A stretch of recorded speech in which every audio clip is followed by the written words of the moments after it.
गिरधर सक्सेना का परिवार बेहद ही संस्कारी और आदर्शवादी था। उसके परिवार में उसकी पत्नी हेमा, बेटी नेहा और बेटा रोहन रहते थे। उनके संस्कारों के चर्चे मोहल्ले भर में होते थे। एक दिन उनकी पड़ोसन नीलम मिठाई लेकर उनके घर आती है। हेमा, अरे ओ हेमा बहन, कहाँ हो? आओ आओ नीलम बहन, रसोई में थोड़ा काम था, बस वही निपटा रही थी। अच्छा, ये लो लड्डू खाओ। लड्डू? ये किस खुशी में बहन? मेरी बहू माँ बनने वाली है और मैं जल्द ही दादी। सोचा इस खुशी को सबके साथ बांट लूं। वैसे एक बात कहूँ, बुरा मत मानना, आप भी अब अपने बेटे की शादी कर ही लो, नहीं तो दादी बनने का सुख बुढ़ापे में नसीब होगा। नीलम ताना देकर वहाँ से चली जाती है, लेकिन ये बात हेमा को बुरी तरह चुभ जाती है और फिर वो निकल पड़ती है अपनी बहू की खोज में। कुछ दिनों तक खोजबीन करने के बाद उसकी तलाश खत्म होती है दिव्या नाम की एक लड़की पर, जो कि ख्यालों से एक मॉडर्न लड़की होती है। देखिए आंटी जी, मैं आज के जमाने की पढ़ी लिखी और मॉडर्न लड़की हूँ। बेटा, तू मेरे घर आकर भी अपनी जिंदगी अपने तरीके से ही जी सकती है। मेरा मानना है कि बहू भी बेटी ही होती है और मैं अपनी बहू को बंदिशों में बांधना नहीं चाहती। अपने ससुराल वालों के आजाद ख्यालों को जानकर दिव्या झट से शादी के लिए हाँ कर देती है। कुछ ही दिनों में दिव्या और रोहन की शादी बड़े धूमधाम से हो जाती है और वो सक्सेना परिवार की बहू बन जाती है। कुछ दिनों में ही वो घर की हर छोटी बड़ी जिम्मेदारी को बड़े अच्छे से निभाने लगती है। उसके हाथों का बना खाना सबको ही बहुत पसंद आता है। उसके ससुर गिरधर उससे कहते हैं, अरे वाह बहू, तूने तो बहुत ही अच्छा खाना बनाया है। तेरे हाथों में तो अब मानो माँ अन्नपूर्णा का वास है। क्या स्वादिष्ट खाना बनाया है। और ये खीर, आहा, भाई वाह, मजा ही आ गया भाई। आहा, इतना स्वादिष्ट खाना खाकर बहुत अच्छा लग रहा है, वरना लजीजदार खाना खाए तो सदियां हो गई। तंग आ गया था रोज वही घास फूस खाकर। हाँ, मैं तो जैसे तुम्हें बेकार का खाना खिलाती थी, अब घर में तुम्हारी बहू आ गई है तो मेरी पड़ी ही किसे है। क्या यार मम्मी, तुम भी पापा की बातों का बुरा मानकर बैठ गई। आप तो जानती ही हो उनको मजाक करने की कितनी आदत है। इसी तरह सक्सेना परिवार में हंसी खुशी का माहौल बना रहता था। दिव्या भी पूरी तरह उन सबके साथ घुल मिल गई थी। एक दिन दिव्या खाना बना रही होती है कि तभी उसे चक्कर आ जाते हैं और वो जमीन पर गिर जाती है। अरे क्या हुआ बहू तुझे? रोहन, देखो बेटा, बहू बेहोश हो गई है, जल्दी से डॉक्टर को फोन करके बुलाओ। हाँ माँ, मैं अभी फोन करता हूँ। रोहन जल्दी से डॉक्टर को फोन करता है। घर आकर डॉक्टर उसका चेकअप करता है तो रोहन उससे पूछता है, क्या हुआ डॉक्टर साहब, सब नॉर्मल है ना? हाँ, सब नॉर्मल है। अगर सब नॉर्मल है तो फिर ये बेहोश क्यों हो गई थी? वो इसलिए क्योंकि आप बहुत जल्द दादी बनने वाली हैं। आपकी बहू प्रेग्नेंट है। ये कहकर डॉक्टर वहां से चला जाता है। इसका मतलब मैं जल्दी ही बुआ बनने वाली हूँ। मुबारक हो भैया, आप पापा बनने वाले हैं। हाँ, नेहा तुझे भी बहुत बहुत बधाई, होने वाली बुआ जी। और मैं बनूंगा दादा भाई। आज तो मैं सचमुच बहुत खुश हूँ। बहू, तूने तो आज मुझे जमाने भर की खुशी दे दी। बता मेरी बच्ची, तुझे क्या चाहिए? अब ये होने वाली दादी तेरी सभी मांगे पूरी करेगी। बोलना तुझे क्या चाहिए? गुस्से से भरे चेहरे से दिव्या कहती है, रोहन ये सब क्या है? मैं इतनी जल्दी बच्चा नहीं चाहती। 9 महीने तक मैं उसे अपने पेट पर टांग कर नहीं घूम सकती। बहू, ये तेरा पहला बच्चा है और अपने पहले बच्चे के बारे में ऐसा नहीं कहते। बहू, हम सबकी उम्मीदें इस बच्चे से जुड़ी है। तुमने देखा नहीं, इसके आने भर की खबर से ही घर में कितना खुशी वाला माहौल हो गया। तो जब ये इस दुनिया में आएगा तो कितनी खुशियां लाएगा। देखो दिव्या, ये भगवान का दिया हुआ तोहफा है और हमें इसे ठुकराना नहीं चाहिए। कई लोग इस खुशी के लिए न जाने कितनी मन्नत और कितने मंदिरों में जाते हैं, तब जाकर उनको माँ बाप बनने का सुख मिलता है। उन सब की बातें सुनने के बाद दिव्या के पास उनकी बातें मानने के अलावा और कोई उपाय नहीं था। अब सभी घर वाले उसका खूब ख्याल रखते हैं। वो उससे घर के कामकाज नहीं करवाते, उसको सारा दिन आराम करने के लिए कहते हैं। उसकी सास उसके लिए खाना लेकर उसके कमरे में जाती है। बहू, ये ले तेरा नाश्ता। अब से तू अपने कमरे में ही आराम करेगी। घर का काम मैं और नेहा मिलकर देख लेंगे। तेरा तीनों वक्त का खाना तेरे कमरे में ही आ जाएगा। तुझे बार बार सीढ़ियां ऊपर नीचे करने की जरूरत नहीं है। लेकिन माँ जी, ऐसे तो मैं बोर हो जाऊंगी। अरे तो तुझे किसने कहा बोर होने के लिए? तेरे कमरे में टीवी है, तू देख, गीता और रामायण पढ़। यहाँ मैं बोर होने की बात बता रही हूँ और सासू माँ की मुझे बेकार बेकार के आइडिया दिए जा रही हैं। खैर मुझे क्या, मुझे तो नींद आ रही है। ऐसा करती हूँ, जल्दी से नाश्ता करके कुछ देर सो जाती हूँ। घर में सभी खुश थे। जहाँ हेमा नेहा उसे घर का एक काम नहीं करने देती थी, वहीं रोहन और उसके ससुर भी उसके खाने पीने की हर फरमाइश को पूरा करते थे। एक रोज रोहन बच्चों के पोस्टर लेकर आता है और उसे अपने पूरे रूम में लगा देता है। रोहन, ये क्या है? मैंने सुना है कि माँ जिस तरह की तस्वीरें देखती है, बच्चे उसी जैसी शक्ल के होते हैं। तुम भी ना रोहन, ना जाने किन सब बातों में बिलीव करते हो। अरे बच्चा तो अपने माँ बाप की शक्ल पर ही जाएगा ना।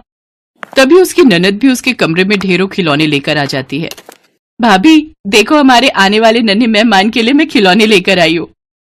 नेहा, क्या जरूरत थी बेकार में इतना खर्च करने की? अरे तुम लोग पहले डाउनलोड का प्रोसेस पूरा तो होने दो।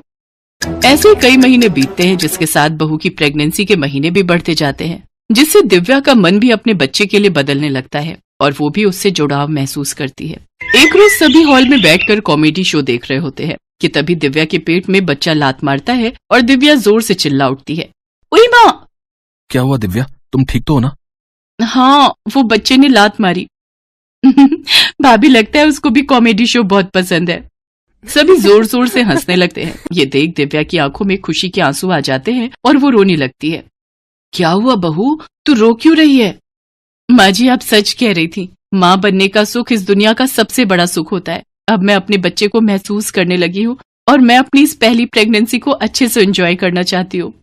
इसके बाद दिव्या का मन अपने बच्चे की तरफ झुक जाता है। वो घंटों अपने बच्चे से बात करती है और प्यार से अपने पेट पर हाथ सहलाकर उससे प्यार जताती है। उधर होने वाली दादी आने वाले बच्चे के लिए गर्म कपड़े बुनती है तो दादा नया पालना खरीद कर ले आते हैं। कुछ दिनों बाद दिव्या का 9वां महीना पूरा होता है। उसकी सास उसकी गोद भराई बड़े ही धूमधाम से करती है। उसकी पड़ोसन नीलम कहती है, आने वाले नन्हे मेहमान के लिए बहुत बहुत बधाई आप सभी को। अब आपका परिवार जल्द ही बढ़ने वाला है। वैसे गोद भराई का फंक्शन तो बहुत बड़ा किया है तुमने। अरे ये तो होना ही था, हमारी इकलौती बहू का पहला बच्चा जो है। सभी लोग बड़े ही धूमधाम से इस फंक्शन को एंजॉय करते हैं। रोहन, अब मुझसे बर्दाश्त नहीं हो रहा। इस बच्चे को बोलो ना जल्दी से बाहर आ जाए। मैं इसे अपनी बाहों में लेने के लिए तड़प रही हूँ। क्या यार दिव्या, अब तुम कोई पिज्जा डिलीवरी वाली तो हो नहीं जो झट से बच्चा बाहर आ जाएगा। अरे बाबा, हर चीज का समय होता है और वो अपने टाइम पर ही बाहर आएगा। अगले दिन उसकी सास उसके लिए 1 गिलास दूध में 2 बड़े चम्मच घी डालकर पीने को देती है। ये ले बहू, इसे पी। इससे तुझे खूब ताकत मिलेगी और बच्चे की भी डिलीवरी नॉर्मल हो जाएगी। उस दूध को पीते ही दिव्या के पेट में दर्द शुरू हो जाता है और उसे लेबर पेन स्टार्ट हो जाता है। सभी उसे जल्दी से हॉस्पिटल लेकर पहुंचते हैं, जहां वो सुंदर सी लड़की को जन्म देती है। एकदम चांद की तरह खूबसूरत है मेरी पोती। अब मैं इससे खूब लाड लड़ाऊंगी। और मैं तो इसके लिए घोड़ा बनकर इसे पूरे घर में घुमाऊंगा, जैसे बचपन में इसके बाप को झुलाया है। फिर दिव्या उसे अपनी गोद में लेती है तो वो ममता से भर जाती है। Welcome my angel. मम्मा आपको अपनी गोद में लेने के लिए कितना तरस रही थी। देखो देखो तो तुम्हारे पापा, दादी, बुआ और दादा सभी कितने खुश हैं। पापा तो सबसे ज्यादा खुश हैं अपनी परी को पाकर। अब देखना, पापा आपकी हर छोटी बड़ी खुशी को पूरा करेंगे और आपको बहुत प्यार करेंगे। 2 दिन बाद दिव्या अपने बच्चे के साथ घर में प्रवेश करती है तो उसकी सास उनका स्वागत आरती के साथ करती है। इस तरह बहू का पहला बच्चा घर आंगन को रोशन कर देता है और वो पूरी तरह दिव्या की सोच को भी बदल कर रख देता है। नन्ही सी परी के आने से सारा घर चहक उठता है।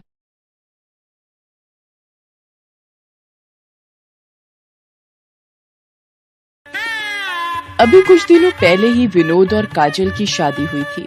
दोनों अपनी नई जिंदगी से बहुत खुश थे। काजल एक नए जमाने की मॉडर्न ख्यालात वाली लड़की थी। काजल मॉडर्न होने के बाद भी अपने संस्कार नहीं भूली थी। वो बड़ों की इज्जत करती थी, घर और ऑफिस का काम भी बड़े अच्छे से संभालती थी। बेटा काजल, तुमने नाश्ता बनाने की तकलीफ क्यों उठाई? नई नई शादी हुई है, लोग क्या कहेंगे कि नई नई बहू से इतना काम करवा रहे हैं ये लोग। इसमें तकलीफ कैसी? ये तो मेरा फर्ज था। मुझे आप लोगों की सेवा कर खुशी मिलती है। तभी विनोद वहां आता है। काजल, मेरा नाश्ता लगा दो, मुझे ऑफिस के लिए देर हो रही है।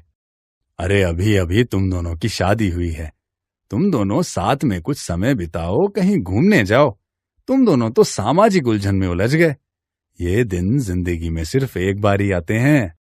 मैंने तुम दोनों के लिए गोवा में हनीमून पैकेज बुक करा दिया है। कल तुम लोगों को निकलना है, इसलिए पैकिंग शुरू कर दो। मम्मी जी, आप भी ना, इसकी क्या जरूरत थी? जाओ, थोड़ा घूम आओ, तब हमें भी अपने पोते पोतियों को देखने का सौभाग्य प्राप्त होगा। अगले दिन विनोद और काजल अपना हनीमून मनाने गोवा के लिए रवाना हो जाते हैं। घर पर अरविंद और ललिता अकेले रह जाते हैं। दोनों साथ में घर पर अपने पुराने वक्त को याद करते हैं और साथ में अच्छा वक्त बिताते हैं। अजी सुनते हो, मैंने तुम्हारी गैस की दवाई यहाँ रख दी है, सोने से पहले खा लेना। अरे इधर आओ डार्लिंग, तुमने बहुत अच्छा किया जो बेटे और बहू को हनीमून के लिए भेज दिया। हमें भी अकेले गुजारने के लिए कुछ समय मिल गया। क्या कुछ भी, आप भी ना इस उम्र में रोमांटिक हो रहे हैं। अरे जिसकी इतनी खूबसूरत बीवी हो वो कैसे रोमांटिक ना हो। ऐसे ही कुछ दिन बीत जाते हैं। काजल और विनोद भी अपने हनीमून से वापस आ जाते हैं।